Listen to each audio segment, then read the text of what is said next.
एक काम कर, 5 नंतरच्या सगळ्या मीटिंग्स पोस्टपोन कर आणि तू घरी ये. स्वानंदी, खरं म्हणजे मी तुला कालच भेटायला येणार होतो, पण उशीर झाला म्हणून आलो नाही.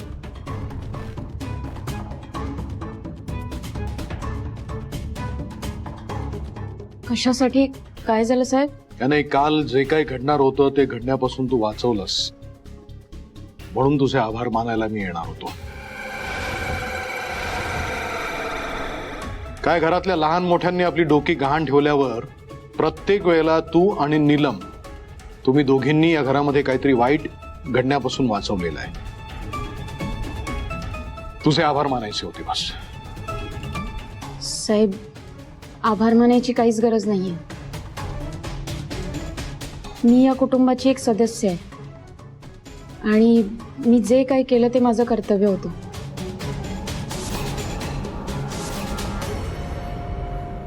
घरात जर काही चुकीचं घडत असेल तर घरचा सदस्य नाही थांबवणार तर कोण थांबवणार?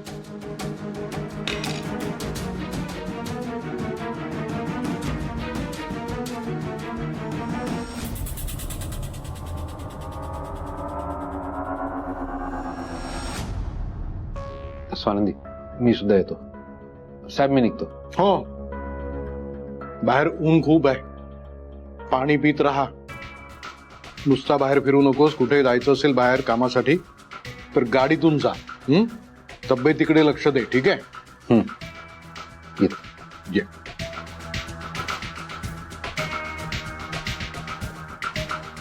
बस, दिल्लीला एक महत्वाचा फोन करायचा आहे.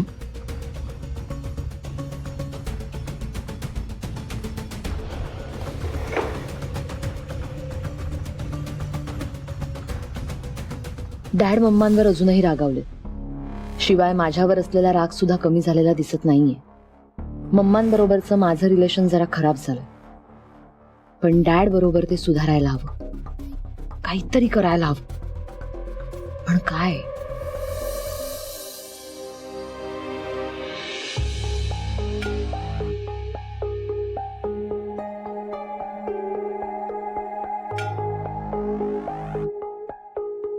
काही बोलायचंय?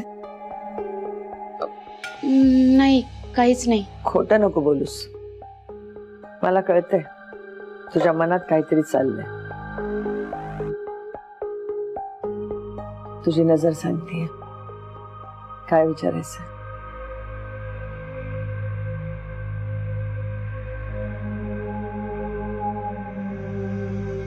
तुम्हाला एक विचारू?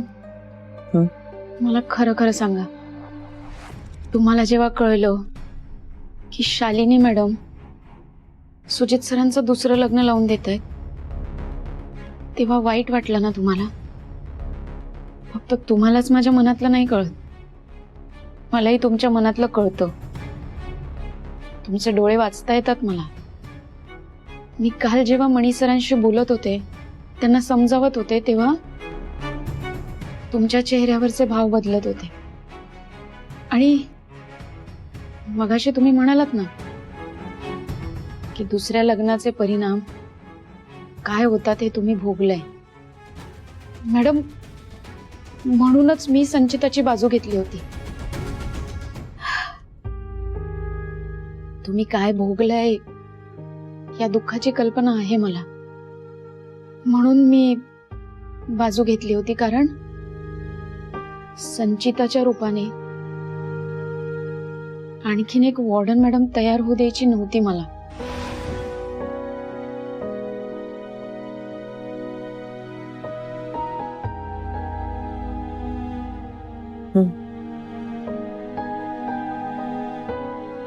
खूप बघलं मी आयुष्यात.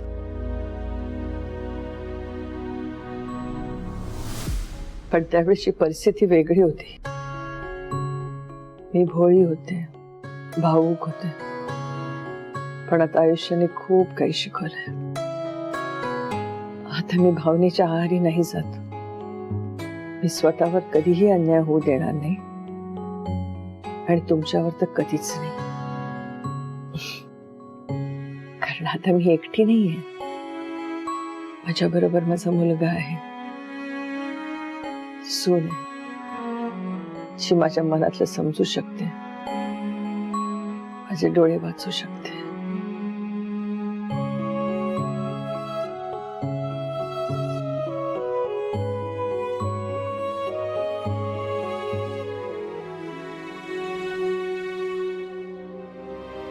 मॅडम, या सगळ्यात आपण एक महत्वाची गोष्ट विसरलोय.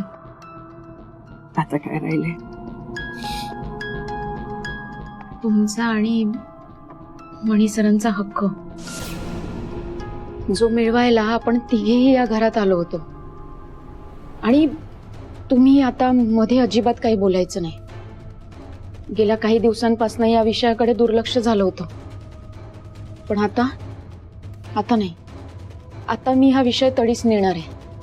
आता हे सगळं कशासाठी स्वानंदी? कशासाठी म्हणजे तुम्ही मणी सर माझ्यासाठी, माझ्या बाळासाठी इतकं काय काय करता, मग मी तुम्हाला तुमचा हक्क मिळवून द्यायला इतकाही प्रयत्न नाही करू शकत? ते काही नाही. मी तुम्हाला वचन देते, मणी सरांना आणि तुम्हाला मी तुमचा हक्क लवकरात लवकर मिळवून देईन. आलेच मी.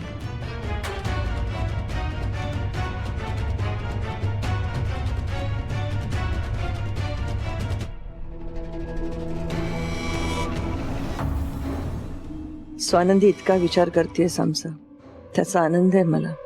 पण मी हे विसरू शकत नाही ना की सुजितने हक्क न मागण्याबद्दल त्या कॉन्ट्रॅक्ट मध्ये लिहून घेतले मणीकडून. नमस्कार भाई. नमस्कार. नमस्कार साहेब. नमस्कार साहेब, इथं कशाला बोलवलं आम्हाला? आमच्या अड्ड्यावर यायचं ना. नको रे बाबा, तुमचा अड्डा आधीच बदनाम आहे, पोलिसांची नजर असते.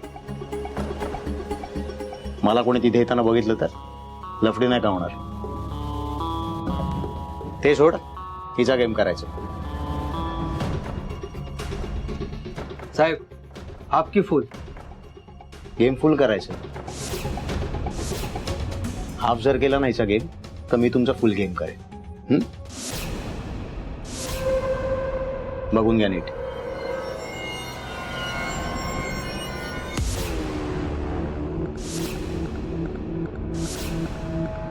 पण साहेब, हे तर तुमच्या फॅमिलीमधली पोरगी, हिला टपकायचे.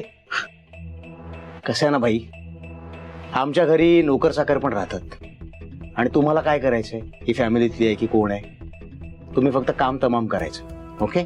तसं ना साहेब, तुमच्या घरातली बाई आहे, ती कुठे जाते वगैरे, म्हणजे आम्हाला तसं तिला शोधायला बरं. आणि तुम्हाला जर काही